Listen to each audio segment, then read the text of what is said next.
Ethan just stood there at the gate, a sign in one hand and a folder of documents in the other, while the neighborhood cookout carried on in the background. At that exact moment, two workers quietly dismantled the fence that had blocked his personal trail for 6 long weeks.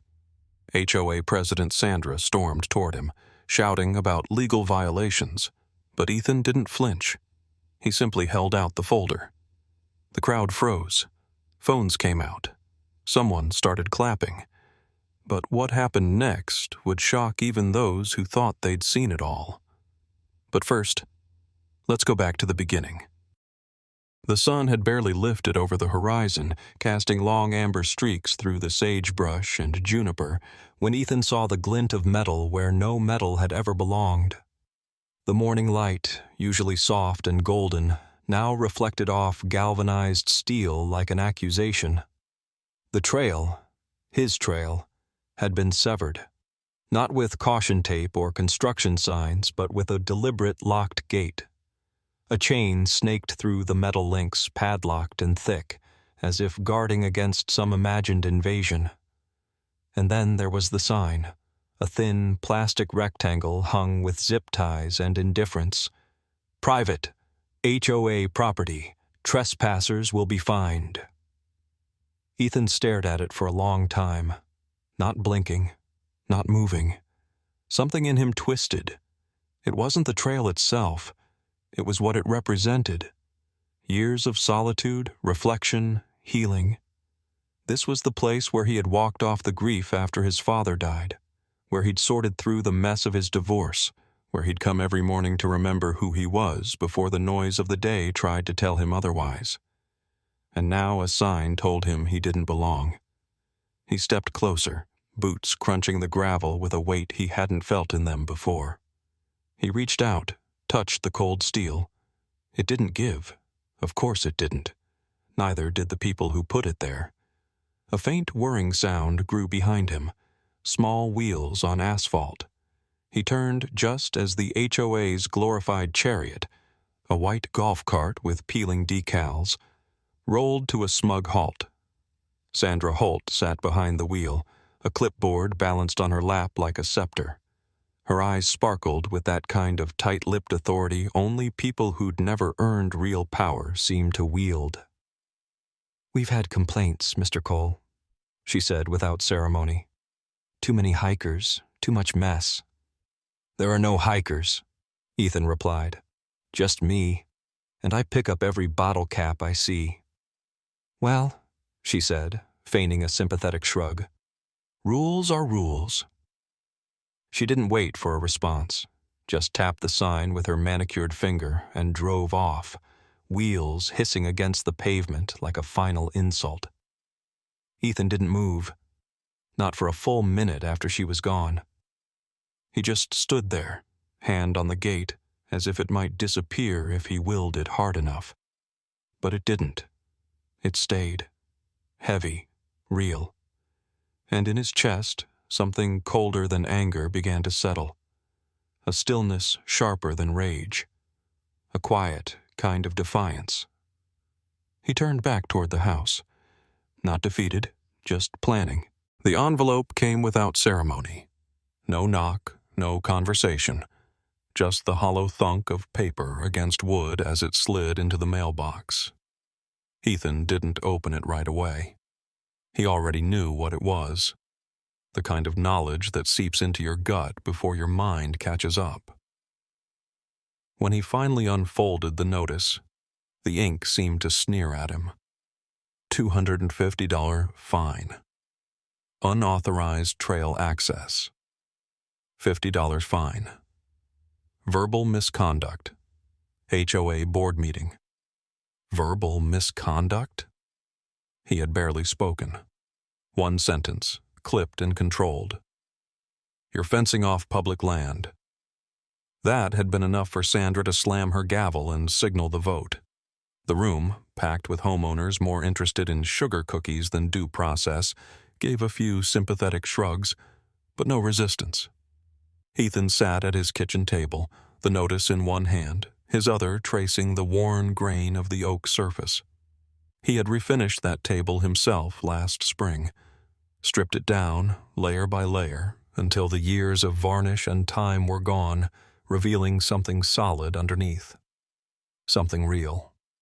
He thought about that now, about what it took to scrape off a lie. The HOA wasn't protecting anyone.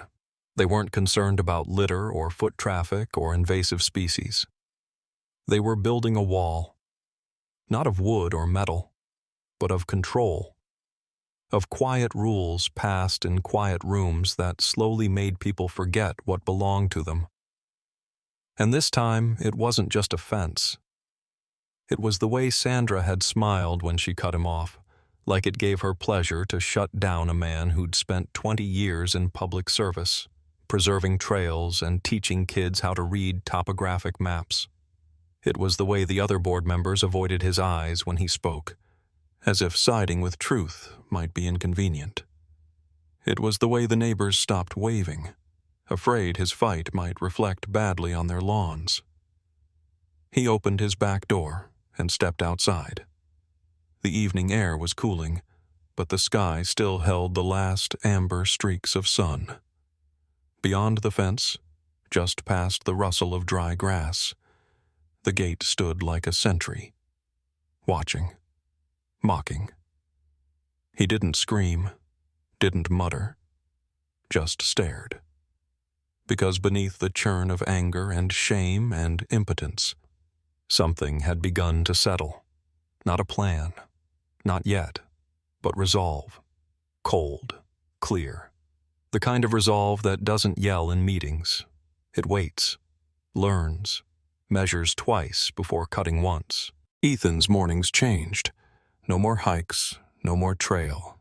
Instead, they began with spreadsheets, topographic overlays, and coffee that went cold before the second sip. He scoured county assessor websites like a detective piecing together a map of motive, following parcel boundaries the HOA had assumed no one would ever question. And somewhere between page 8 of a scanned deed transfer and a hand-drawn survey from 1991, he saw it. A thin gray line bordering the path, not HOA land. A sliver of forgotten soil, dormant, privately held, technically neglected, and quietly listed as available for private acquisition. Where Sandra Holt saw control, Ethan saw opportunity. He called Michael, a friend who'd flipped desert parcels in the past and owed Ethan for a long-ago rescue involving a collapsed tent and 3 rattlesnakes. Michael didn't ask questions. He just ran the records. Within hours, they had a contact, a price, and a contract in motion. The land, 1.2 acres, was shaped like a misshapen triangle, barely enough to interest developers, but more than enough for Ethan. It wrapped the trail in its palm like a forgotten relic and extended 15 feet past the gate the HOA had installed, an overstep born of arrogance. Ethan filed the papers under a private entity, Cole Trail Trust, anonymous, legal, and absolutely untouchable. He didn't tell a soul. He didn't want applause or pity. He wanted silence, the kind that let an enemy walk comfortably into their own defeat. 6 weeks after the gate first slammed shut on his morning routine, Ethan stood in the same spot, only now with 2 contractors at his side, a crowbar in one hand and a cedar post in the other. The HOA cookout was in full swing 30 yards away. Folding chairs, American flags, bad music, and lukewarm burgers. It was, Ethan thought, the perfect stage. The chain-link gate groaned as it came down. No resistance, no fanfare, just the sound of something undeserved collapsing. He held the wooden sign steady while one of the workers drilled it into place. Letters, carved deep and bold, declared, "Welcome to Cole Trail. Private property. HOA access strictly prohibited." He stepped back. No announcement, no theatrics, just a small nod to the wind and the trail that never stopped being his. The first stunned faces turned toward the sound of the drill. But Ethan didn't look their way. He just brushed the dust off his jeans and walked the path that now, indisputably, irrevocably, belonged to him. Sandra's footsteps hit the pavement in sharp, furious snaps, her sandals clapping like the gavel she so often abused. Her eyes, wide with disbelief, locked on the freshly planted wooden sign as if it had insulted her personally. The corners of her mouth twitched beneath lipstick too bright for the occasion, and her voice tore across the cookout like a blade. "You can't do this. This is harassment." Ethan didn't flinch. He didn't raise his voice. He simply held out the folder. Manila, worn, deliberate. Inside, a copy of the deed, survey map, purchase certificate, and boundary confirmation from the county registrar. His voice was calm, surgical. "This is a deed, Sandra. That gate never belonged to the HOA. You assumed it did, but assumptions don't hold up in county records. And the land behind it?" He held her gaze. "That belongs to me now." There was no gloating, no smirk, just truth, printed on paper and backed by law. A hush began to roll through the crowd like a ripple across still water. The smell of propane and overcooked hot dogs hung in the air, but the party was over. One by one, heads turned. Neighbors who'd once averted their eyes at meetings now reached into pockets for phones. Someone pressed record. Someone else clapped.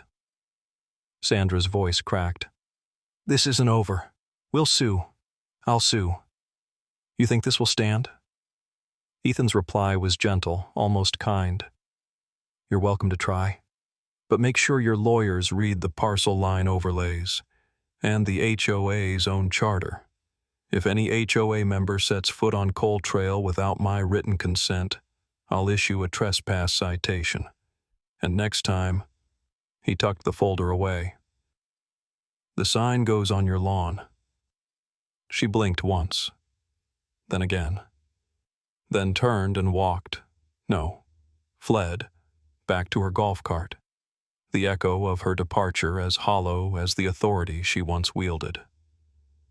Within days, whispers turned to votes.